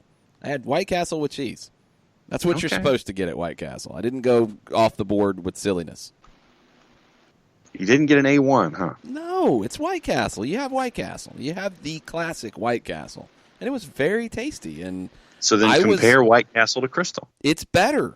White Castle is better than Crystal. It had been a long time since I'd had White Castle. I wasn't sure if it was. I was incorrect. Crystal is very good. White Castle's better. Flat out. We did have to walk through the drive-thru, though, because the restaurant was closed on the inside, and they were very nice in letting us walk through their drive-thru and took good care of us. So thank you, White Castle. Did you explain the situation that you were from out of town and wanted to come by? Yes. They were very understanding. It was all good. All right. So now the Cincinnati game is behind us, Doug. We're getting ready for San Jose. A very different type of opponent than Atlanta's seen in the last two. I don't think you're going to see much sitting back from the Quakes. No, this is going to be the exact opposite of Cincinnati. You're not going to see a bank of five, a bank of four, and then one lone striker from San Jose. It's going to be, I imagine, it's going to be high pressure all over the field.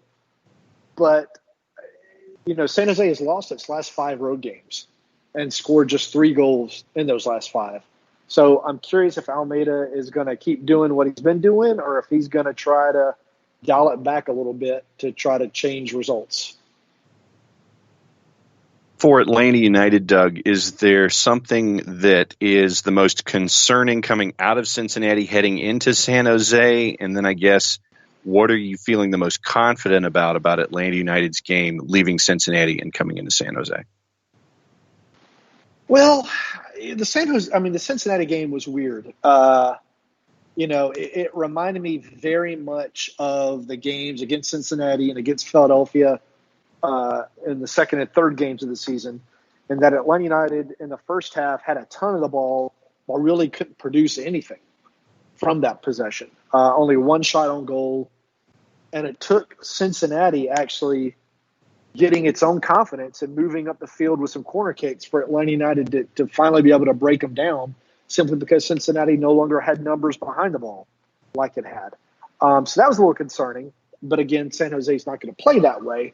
But I imagine that's what Atlanta United might see in a couple of its remaining games. So that was a little bit concerning. As far as confidence, what Joseph Martinez did to score those 2 goals was fantastic. Smart passes from Julian, good play by Tito, a good pass from Pitti. So that was good stuff. But overall, they just didn't create a lot of chances. And I guess that's the concerning thing for Atlanta United going into these final 4 games. Yeah, created 11 chances in Cincinnati. And this game, it feels like there will be lots of chances just because of the way San Jose plays. It's generally a wide-open game. The thing that I'm looking for in this, when you look at San Jose and the way that they press you and defend up high, they generally pick a center back to leave unmarked. They will let one of the center backs have the ball without being pressed because they want to have one person free in the back to save anything that breaks down. Who of Atlanta's center backs do you think San Jose elects not to press? Yeah, that's a good question. And to be honest with you, I'm going to be curious to see if Atlanta United comes out in the same formation that we've seen since that Houston game. Because San Jose likes to press, if Atlanta United plays 3 center backs, when it does have the ball, it's going to be at a numerical disadvantage without another midfielder. So I'm curious if Atlanta United is going to play 4 in the back or stick with the 5 in the back. But anyway, who will San Jose press? I think they'll press Miles Robinson. He has shown he's much, much better with the ball than in the previous 2 seasons. But if I'm having to pick between Leandro Gonzalez-Perez and Franco Escobar, for example, or Miles, I'm picking Miles as the one to press and probably not pressing Leandro because he can hit that pass and he can dribble around you and get up the field. Miles has shown that, but he hasn't been tested as consistently as he might be against San Jose.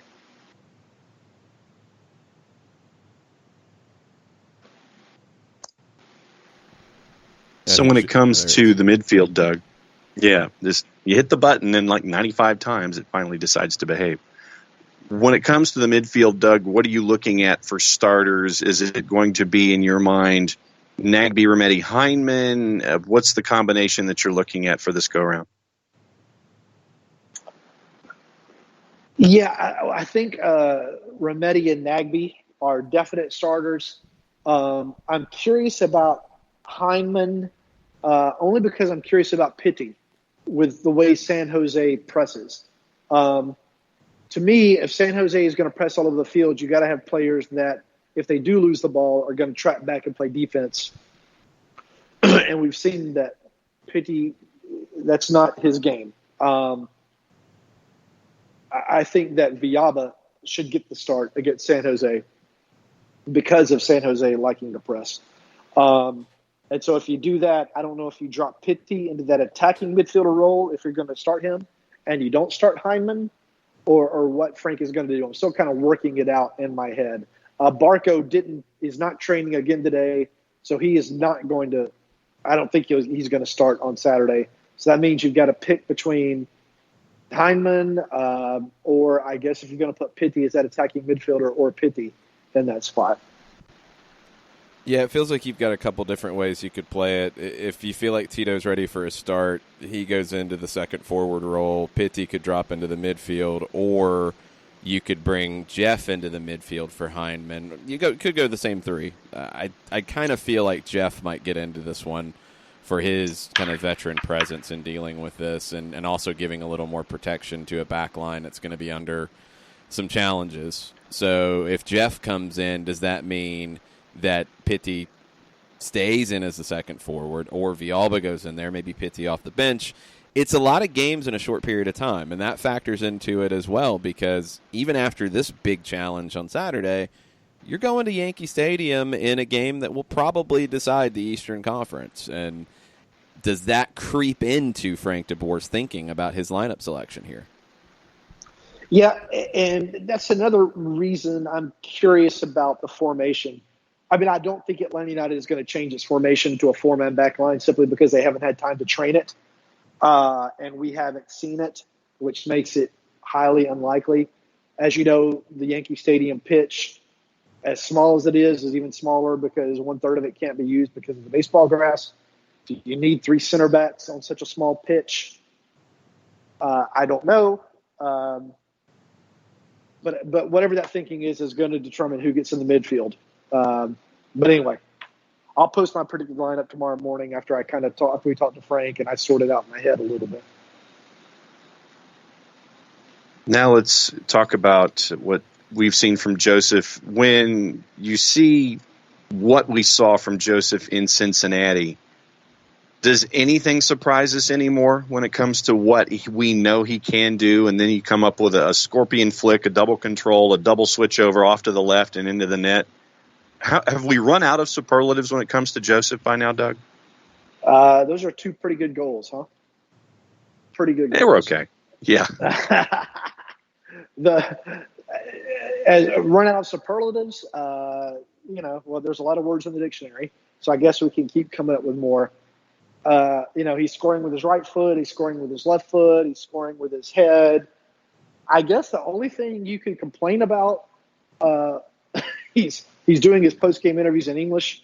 He spoke to me in English after the game. It's not unusual. He was doing that 2 years ago, but people like to make a big deal out of it, so that's cool. I guess the only thing you can complain about with Joseph is he keeps losing his dogs. I hope he's found his most recent missing dog. I'd hate for anything bad to happen to it. And he loves that little side heel flick pass thing where he hits it and then runs around the other way. And it doesn't work a lot of the time. So maybe you could complain about that. But other than that, I've got nothing. Got absolutely nothing to criticize Joseph about. Yeah, it feels like there's you have to reach pretty deep in to find something. Yeah, and I think I was just then. little bit. He's been that good lately. It's just ridiculous what we're watching with Joseph Martinez, and it's not something that happens on a regular basis around the world in this game. It's pretty impressive. No. All right. I mean, he won't win MVP, I don't think. But I don't know if that's a lock yet. No, Vela's not finishing strong. That's for Vela's sure. not finishing strong, and Zlatan, if the Galaxy are going to get into the postseason, Zlatan's going to haul them in on his back. So that could also factor into it. That is true. It's going to be an interesting postseason awards race across the board, and we'll get into all that as we go. But let's get into some predictions here. Atlanta, San Jose at the Benz. Doug has won the trophy for the Bailey Daily, so there will be a trophy presentation here at some point for Doug. There will not be a guard of honor. We're not going to line up and let you walk through and get the trophy. That's not going to happen, Doug. I'm sorry. I apologize in advance, but that ain't happening. I wear a size 10 shoe, so when you send the black velvet driving slippers to me, I want you to know that was on Sean. I don't know where you get those things. I got nothing on that. Alfani. Yeah. You can find those for Doug. But as the champion, we're going to let Doug pick first here. Is there anything left to play for? Are there any other trophies to win? Pride, Doug. Pride. Any other worlds to conquer? I'm ahead of you. You could go for the double, the Mucha Plata Cup and the supporter shield. You can get the double. The Mucha Plata Cup is just straight up results, and I'm ahead of you there. By how much? Let me find it. That's a good question. Let's check Jay Bailey 86 and see if he has the updated numbers across the board on this. He does. September 19th, that is yesterday. So that is where you clinched winning the Listener Shield, which is actually going by the score. I'm in second. John's next. Jarrett, because he shows up occasionally, is at the bottom. The Mucha Plata Cup, the listeners, through voting at Jay Bailey 86, they are in first. I'm next. I've got a 2-game lead on you. You're 14 correct predictions. Josh Bailey is at 14. John is at 13. Jarrett's at 9. I'm on 16. The listeners are on 17. So I'm trying to catch the listeners. So you have to – I'm trying to keep this straight. The Mucha Plata Cup is easy. It's just the result. If you pick the win, the loss, or the draw, and you get it right. You get the score right or the result right? Just the result right for the Mucha Plata Cup. The scoring part is the other one that you have won. Yeah, the Listener Shield you won. That was the one that I won last year. So I have to pick opposite of what you pick to win the Mucha Plata Cup, basically. To catch you. Yes, you have to pick opposite and get it correct, yes. What do you mean get it correct? Well, you have to actually right. Just because you pick the other side. You're forgetting I always assume I'm right. So that's where I was Sorry, I got a two prediction lead on you. You're not catching it. Okay. See, what Doug would have to do is go absolutely opposite Jason, and we know what Jason's going to do here. I have to first think like Jason and figure out what he's going to predict, and then I have to do the opposite. So to think like Jason, I have to first figure out if the White Castle is still in my system and just destroying my brain. No, not happening. So it's not. I then have to go through arcane soccer knowledge about teams in Eastern Europe, Which No, I don't know come Eastern on Europe. is You got me on Cincinnati Eastern Airport. Europe. South America. South America and Central America. I've got you. Okay. I then have to get rid of all the prices of all the Kangol that I've bought. So now I flushed that out of my system. Wow. Okay. So I think San Jose is going to win as I'm picking like Jason. I think Atlanta United is going to defeat San Jose. So I have to pick a draw. I'm picking a draw in this game. You're going draw, United, okay. Wow. Only because I want to win this other one too. In reality, I think something different, but I'm not going to share that with you. So I'm picking a draw because I want to win this event. Okay. What's the score line? What are you picking on the score? Let's go 2-2. 2-2 draw because Doug's trying to be cagey. He's pulling a John in trying to pick results based off trophies and not actually picking results for our listeners. I see how it is, you guys. This is your game. This is your game. This is Josh Bailey's game, actually. We're just playing along in Josh's world with this. All right, John, so go ahead Josh. and pick what you think is going to happen, maybe, possibly, or you're trying to protect some score. I don't know what you're doing anymore. Pick a score. 4-1 Atlanta United. Okay. 4-1 Atlanta. Wow, I didn't expect that one coming out of you. I don't think you've ever picked a 4-1. I got nothing left to lose here. It's closing ground on you and Mucha Plata. I'm 3 back with a handful to play. Really, what do I have to lose here? John has gone full YOLO because he has never picked a 4-1 prediction in his life, and he goes 4-1 Atlanta here. All right. I'm actually going to tell you what I think is going to happen. That's the whole point of the prediction segment. I'm not trying to protect trophies or anything else. I'm going to tell you what I think is going to happen. Can't protect the trophy anymore. Doug got listener's shield, so it goes to him. I'm just trying to catch up with you now. You're just saying nonsense, John. That's where you're at with this. I have no idea where you're going with it.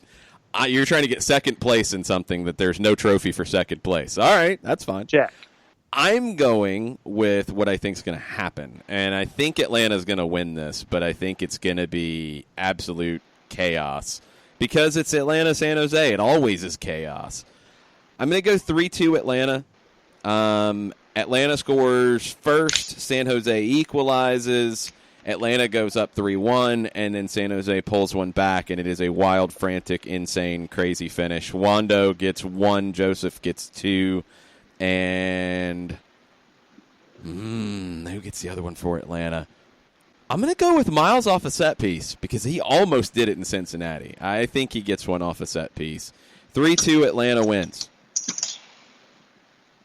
That's so crazy. There's your different number. Crazy Doug. talk. So maybe if you get the draw and I am incorrect, you'll pull within 1 on the other thing. But I'm picking what I think's going to happen. Dang it. All right, Doug. Pimp your product at the AJC. I'll have a preview coming up. And I just completed a pass to Chris Burmeister. Very nice. I'll have a preview coming up. I'm not doing an injury report because it's just Barco is going to miss again. And frankly, I'm tired of writing that. There's really no news in it. So I have a preview. We're hoping to get to talk to Tito today, which will be, I think, a good conversation. And so I might have a little story about Tito. And then tomorrow, of course, I'll have a game story. As soon as that final whistle goes, I'll go back in some context to that. Player Ratings, a Southern Fried Soccer podcast with the always excellent Jason Longshore.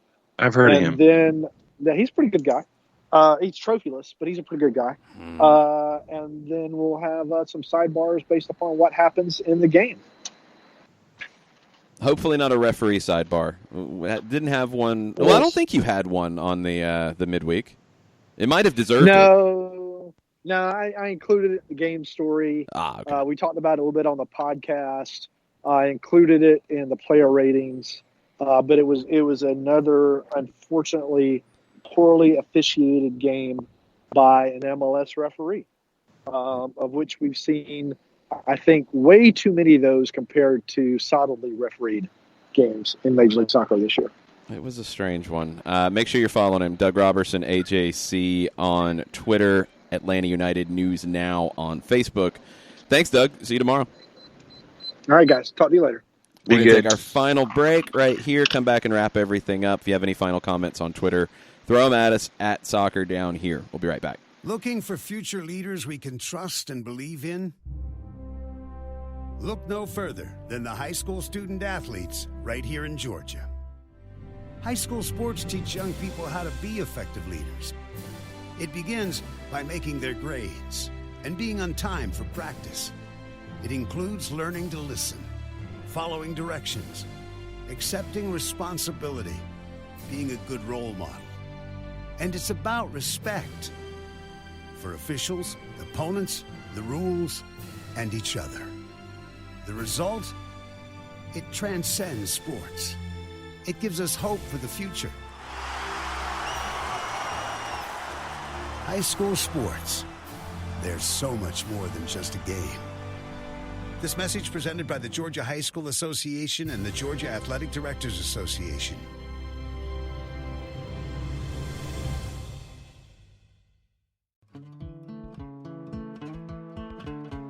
Today's show is presented by Appolinsky & Associates, personal injury lawyers with over 30 years of experience, supporters of Atlanta United, Faction, and Inter-Atlanta Youth Football Club. If you've been hurt in a wreck, contact Steve today at steve@aa-legal.com or call in 24/7 at 404-377-9191. The initial consultation is free. We know that every driver is different, and a one-size policy does not fit all. That's why Country Financial offers a variety of discounts, so you get the coverage you need and the savings you deserve. From good driver to good student, multi-policy to multi-car, we've got a discount to suit every driver. Call Jason Wright at 678-568-6871 today to see what you could save. On Facebook at Jason Wright Agency or by phone at 678-568-6871. Discounts vary by state. Policies issued by Country Mutual Insurance Company, Country Preferred Insurance Company, or Country Casualty Insurance Company, Bloomington, Illinois.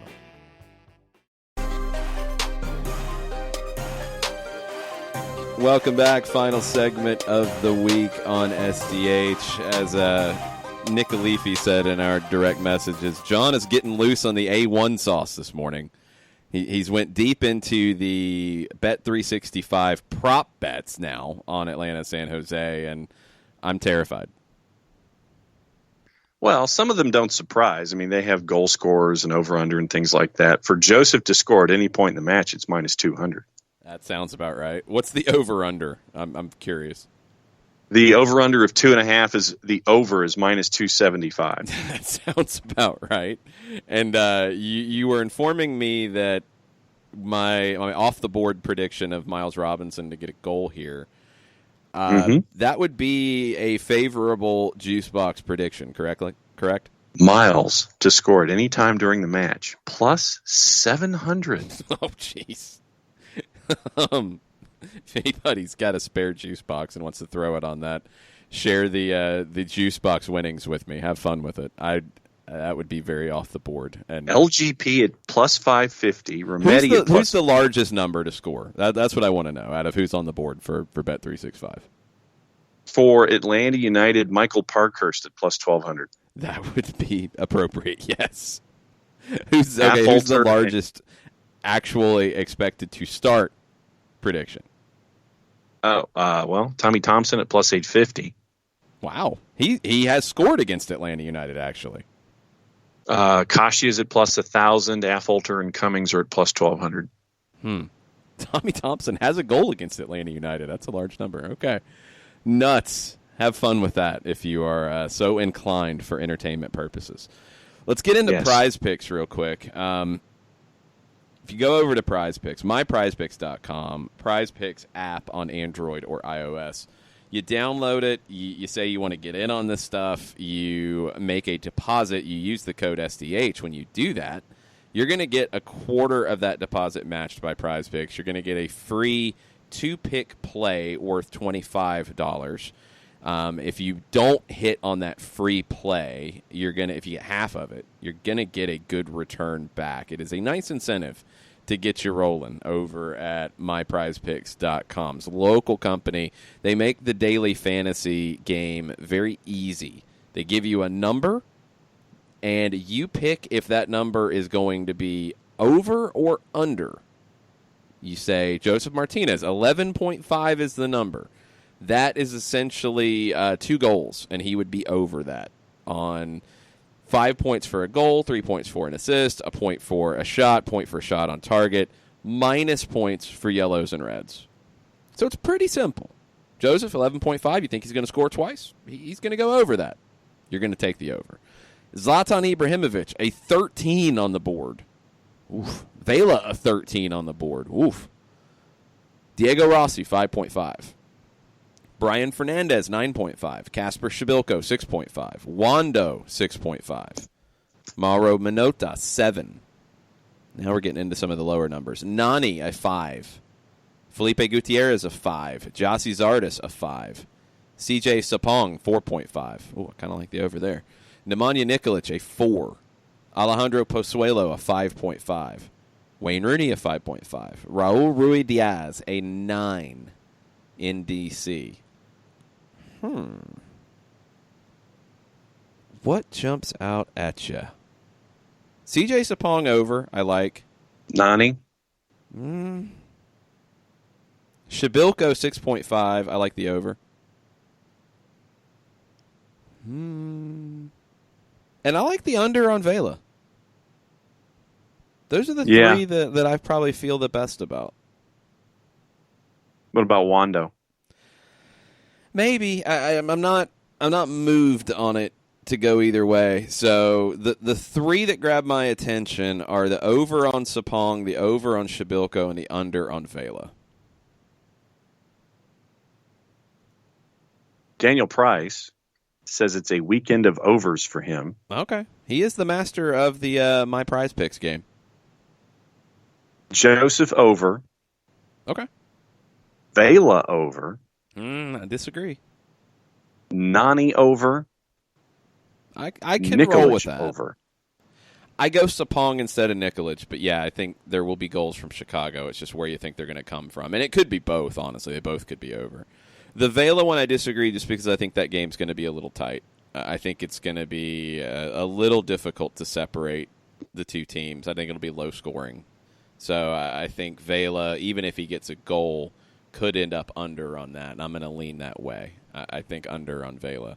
If you're feeling squirrely and you like the esports, you could make a prediction, and he's got a big number when it comes to the esports. Polar Bear Mike for Team Rival. I'm thinking he's going to be the under.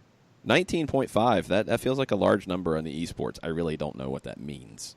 Exactly. But Polar Bear Mike would be one you might want to look at. If you're looking at other sports, because you can pair this up with baseball, you can pair this up with college football. I like that the SEC has its own tab separate from the college football tab because it just means more. Athens Clark County did not have school today because of Georgia Notre Dame tomorrow, because that makes sense. Can you blame them? It just means more. That's why the SEC gets their own tab. The NFL, you can, if you want to just look at pitchers in baseball, they have their own tab. Team defenses have a tab in the NFL. Quarterbacks have a tab. WNBA, you can go make a prediction on. PGA Tour, you can go make a prediction on. Nothing on tennis to make a prediction on. The EPL board is not up as of yet either. MMA, you can make a prediction on. I don't know what MMA group these fights are going to be in, but you can make a prediction. And it's got the nicknames for the fighters on there, which is good. Probably a Bellator that could sway you. The Phenom, Sergio Pettis, has got a very large number, 90.8. I guess you have to win the fight and be very effective in winning said fight. But you can mix and match. That's what's cool about it. If you like a number from the Georgia Notre Dame game, if you like a number from the Falcons game, and you like some numbers in MLS, you can mix them and match them. You can make up to 4 picks. If you hit all 4, you're going to have a good weekend. That's what's cool about Prize Picks. So myprizepicks.com. UFC Mexico City. Okay. Use the code SDH. It benefits the show. Thank you. It also gets you some extra money to play with on the Prize Picks game. So have fun with it. myprizepicks.com, Prize Picks app on Android or iOS. What do we have left on the Twitters? Jorge B. It's a hashtag food down here question. Okay. Hey guys, today is my daughter Esmeralda's 17th birthday. Her favorite food is Mexican. Can you recommend a good Mexican restaurant? Muchas gracias. Feliz cumpleaños. I like, and I wish it was open for dinner. It's not. El Tesoro in Edgewood is my current favorite. If you're just looking for tacos, I love El Rey del Taco on Buford Highway. That is my favorite taqueria. Other good Mexican, the La Parrillas, and there's quite a few of them around. They are really good for one of the more chain type of places. It's a local chain. Might just be a Metro Atlanta chain, or at least a Southeast chain. They are an Atlanta United sponsor too, by the way, which is very cool. They're great. They're always good. I've had so many different things at La Parrilla restaurants, and they've all been good. Highly recommended there. I like the Mexican options at the La Fonda locations around town as well. They will also get into the Spanish and Cuban options on their menu, but enchiladas at La Fonda, that's a post-game favorite very often. Nick is saying Taco Veloz. Taco Veloz is a Leafy's favorite. I like El Rey del Taco a little bit better, but there are multiple Taco Veloz locations around the metro area. If you're just going for the taco side of it, you can go there. So lots of different options. Mexican's my favorite. So yeah, I will try to vary it up and go different spots, but there are quite a few. Another one that is very good that I have not been to in a while, and I need to change that very soon, is La Hacienda. And there's one right next to Grady Stadium on Monroe, kind of tucked away. Very, very good spot. There's a few of those around as well. Shiva with a question, and if you're looking for a good home game for me, Matador over by Matador is also very good. I mean, there are so many options for Mexican in Atlanta. It is awesome. Shiva says, after missing so many games with Barco, how realistic is his return in match fitness for the playoffs? I think it's realistic because you've got time. The match sharpness is going to be the issue. I think fitness-wise, yeah, you can pull that off. But sharpness and quality, the more he's out, the more you get worried about it. Remember how this is going to work from a calendar perspective.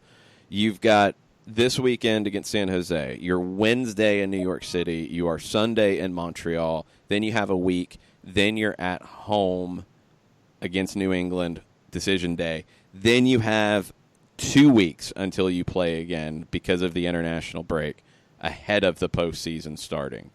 That's funky. That's going to be weird.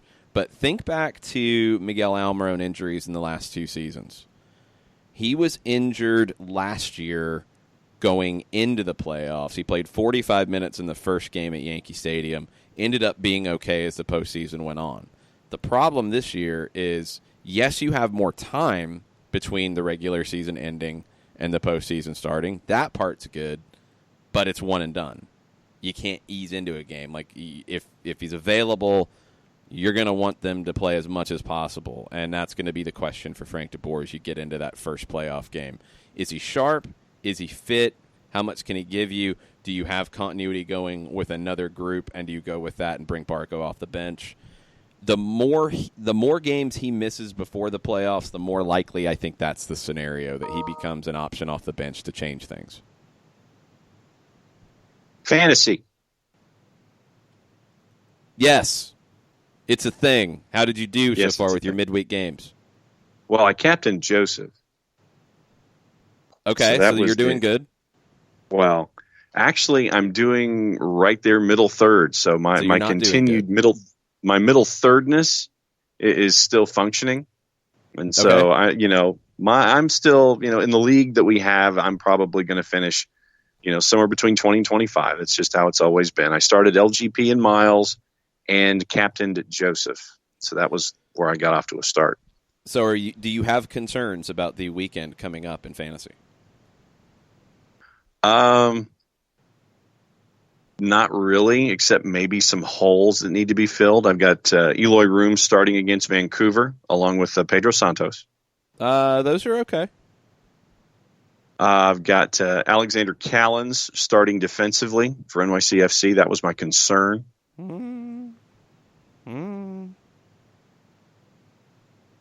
I don't know. And that was why. One. Well, I know. It's like on the road, NYCFC. And then because of picking Callens financially, that meant that I had to go with Smith from Colorado as a defender. And he's done really well for me. He